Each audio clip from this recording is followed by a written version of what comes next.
श्री शिवाय नमस्तुभ्यम। जय श्री बालाजी महाराज। इस कलयुग में हनुमान जी महाराज चमत्कारी देवता हैं और रोग दोष कष्ट संकट पीड़ाओं की मुक्ति के लिए जाने जाते हैं। किसी भी मंगलवार और शनिवार के दिन यह सरल उपाय कर लेने से आपके जीवन की सारी विपदाएं दूर होंगी, वैवाहिक अड़चन दूर होगी, रोग कर्ज इत्यादि बहुत लंबे समय से आपको परेशान कर रहा है तो उन सभी परेशानियों का निदान होना निश्चित है। कब कैसे इन उपायों को करें, ध्यान से सुने और अंत तक बने रहिए। यह उपाय कोई साधारण नहीं है, एक तरह से इन्हें चमत्कार ही कहा जाएगा। गुरुजी कई तरह के उपाय, कई तरह की अपनी बात हम सभी को अलग अलग माध्यमों से बताते हैं, उन्हीं को सरल भाषा में आप सभी तक समझाने का प्रयत्न करते हैं। जैसे कि शरीर में बहुत लंबे समय से आपके कोई रोग पनप रहा है या नवग्रहों की दशा सुदृढ़ नहीं है, ऐसा लगता है कि मेरे जीवन में कहीं ना कोई बाधा लगी ही रहती है और उन समस्याओं का निदान होता नहीं है, मुझे असफलता मिलती है, सभी लोगों ने मुझ पर कोई ना कोई क्रिया की हुई है या कोई ऐसा लगे कि कोई तांत्रिक बाधा इत्यादि है जिस कारण से मैं मानसिक शारीरिक रूप से परेशान हूँ, तो मंगलवार और शनिवार से कोई अच्छा दिन नहीं है जब इन विपदाओं को दूर कर लिया जाए। तो पहला उपाय जो दीपक का बताने जा रही हूँ, मुझे आप किसी भी शाम या सुबह मंगलवार और शनिवार की कर सकते हैं। आप सभी को लेना है एक लाल रंग का या काले रंग का कलावा।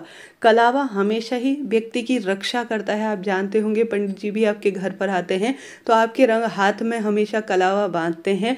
काली वस्तु या जो लाल वस्तु होती है उनका एक अपना महत्व होता है। लाल रंग का संबंध मंगल ग्रह से जाना जाता है। मंगल क्रूर ग्रह के रूप में भी जाना जाता है। अगर मंगल ग्रह अच्छी अवस्था में नहीं होता तो व्यक्ति दुर्व्यसनी मति से विभ्रित होता है, पिता पुत्र की कम बनती है, रक्त संबंधी परेशानी ज़्यादा जीवन में उसके प्रभावित करती है और वह शारीरिक मानसिक रूप से परेशान रहता है, क्रोध अधिक आता है उस व्यक्ति को। तो ऐसे में लाल रंग अपना एक बहुत महत्वपूर्ण स्थान रखता है। काला रंग जो है वह नकारात्मक ऊर्जाओं को दूर करता है और अपनी तरह प्रकाश को ज़्यादा अवशोषित अर्थात अच्छी जो ऊर्जाएं होती हैं उन्हें अवशोषित करने का कार्य करता है। तो काला और लाल धागा हमेशा ही हमारे प्राचीनतम समय से ही आपने गुरुजी ने के भी हाथ में बांधा हुआ देखा होगा। यह सभी जनों के हाथ में काला और लाल रक्षा सूत्र के रूप में धागा प्राचीनतम समय से ही बंधा हुआ आपने देखा होगा। तो वही आपको लेना है, या तो लाल ले लीजिए या काला ले लीजिए, इच्छा आपकी है। आप सभी को विशेष तौर पर एक दीपक ले लेना है।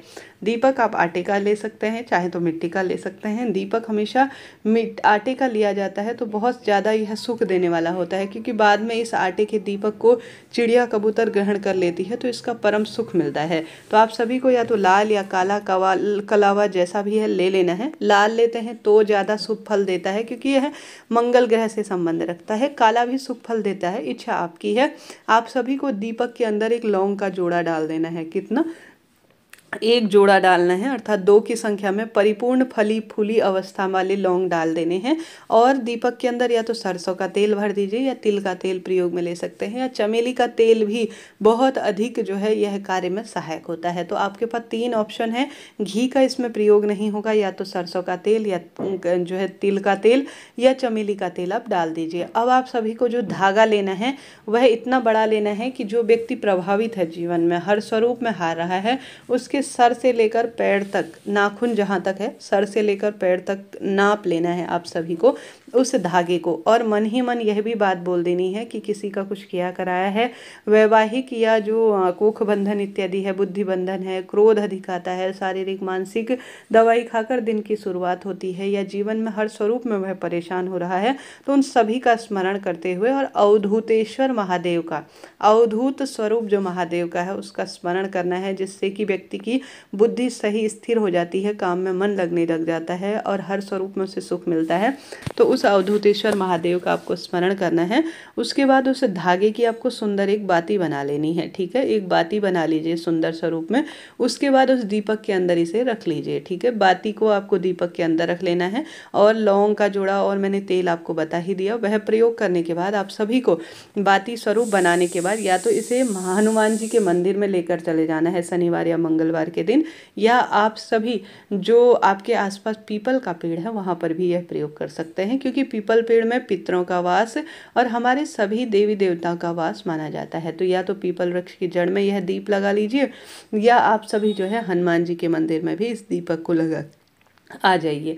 कहा जाता है ऐसा करने से सभी तरह के बंधन कटते हैं। पितृदोष और कोई ऐसा है कि किसी ने कुछ किया कराया है या नवग्रहों की दशा सुदृढ़ नहीं है तो अपने आप में यह सुदृढ़ होने लगती है। लौंग का जोड़ा अब दीपक के अंदर डलता है तो वह सभी तरह की नकारात्मक ऊर्जाओं का नाश कर ही देता है। तो आप सभी को यह दिव्य दीपक कभी भी किसी भी दिन किसी भी स्वरूप में कर लेना है। हर हफ्ते शनिवार मंगलवार आते हैं तो दिव्य प्रयोग करने में कोई दिक्कत है ही नहीं। एक बार प्रैक्टिकल कर लिया जाए तो फिर इसका परिणाम तो सुंदर स्वरूप में मिलना ही है। तो आप सभी को यह प्रथम उपाय एक बार करके देखना है, लाभ तो आपको मिलना ही है। बढ़ते हैं दूसरे उपाय की तरफ। यह उपाय भी काफ़ी सरल है, इसे किसी भी शनिवार और मंगलवार के दिन बड़े सरलतम तरीके से किया जा सकता है। तो कमेंट्स में आप सभी लिख दीजिए हर हर शंभु नमामि शंभु या जय श्री बालाजी महाराज। इच्छा आपकी है, भगवान जी के किस नाम मंत्र का स्मरण आप करना चाहते हैं, क्योंकि दोनों देवता एक ही हैं और चमत्कारी देवता माने गए हैं। हनुमान जी महाराज महादेव के ही 11वें रुद्रावतार है, तो उनका स्मरण कर लेने मात्र से आज जीवन में कल्याण हो जाता है। तो दूसरा उपाय जानते हैं। दूसरा उपाय खास तौर पर जिन घर में वैवाहिक अड़चन नहीं होती है, व्यापार नहीं चल पाता है, हर स्वरूप में उस परिवार में कहीं ना कहीं आर्थिक परेशानियां जुड़ी हुई होती हैं, ऑनलाइन आप काम करते हैं तो भी कर सकते हैं। गतिमान जी का नाम लेना है। हनुमान जी के छोटे भाई गति प्रदान करते हैं जो हर कार्य में, उनका स्मरण आपको करना है। हनुमान जी का आपको ध्यान करना है। सबसे पहले हनुमान जी के मंदिर में दीप लगा कर आएँ, हनुमान चालीसा का पाठ कर आएँ और साथ के साथ अपनी तरह से भोग प्रसाद समर्पित कर आएँ और भगवान गतिमान का नाम लेकर हनुमान जी के उल्टे पैर का सिंदूर थोड़ा सा किसी डिबिया या आप किसी कागज में पंडित जी से मांग कर ले आइए। हनुमान जी के दाहिने पैर का सिंदूर लाना है, इस बात का ध्यान रखें।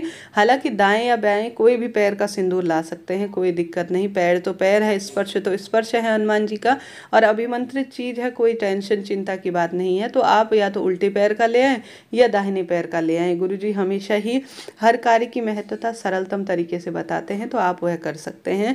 तो आप सभी को यह लाकर 2 स्वास्तिक अपने घर के दरवाजे पर या अपने व्यापार स्थल पर कहीं भी हनुमान जी के छोटे भाई गतिमान जी का नाम लेते हुए बना देना है। ऐसा करने से शारीरिक मानसिक पीड़ाओं का निदान तो होता ही है, साथ ही परिवार में बरकत भी आती है। एक अन्य उपाय में गुरुजी कहते हैं हनुमान जी के उल्टे पैर का सिंदूर लाकर घर के दरवाजे पर अगर एक छोटा सा दर्पण टांग दिया जाए, शीशा टांग दिया जाए और उसमें स्वास्तिक बनाया जाए तो घर पर कोई नकारात्मक ऊर्जा प्रवेश नहीं करती। तो आप दर्पण वाले कार्य को भी कर सकते हैं, नहीं तो साधारण सरल तरीके से 2 स्वास्तिक बनाकर भी अपने जीवन को परिपूर्ण कर सकते हैं। इच्छा आपकी है। देखिए घर में कई तरह की नकारात्मक ऊर्जा प्रवेश ना करे, इसके लिए आपने देखा होगा कई तरह के शीशे लगाए जाते हैं। तो यह सिंदूर लगाकर शीशा लगाया जाए तो फल तो मिलना ही है। तो यह 2-3 कार्य मैंने बताया। अब आप सभी को प्रत्येक शनिवार और मंगलवार नियम बना लेना है कि हनुमान जी के मंदिर जाकर पान का बीड़ा या आप जो है हनुमान जी को चोला चढ़ा सकते हैं, दीप लगा सकते हैं। चौमुखा दीपक हनुमान जी को प्रिय है क्योंकि वह चौहों दिशाओं से धर्म अर्थ काम मोक्ष की प्राप्ति कराते हैं। उस दीपक में चाहे तो आप सरसों का तेल भरें, चाहे तो तिल का तेल भरें, उसमें लौंग का जोड़ा डालकर आप हनुमान जी को प्रसन्न कर सकते हैं। हर हर महादेव।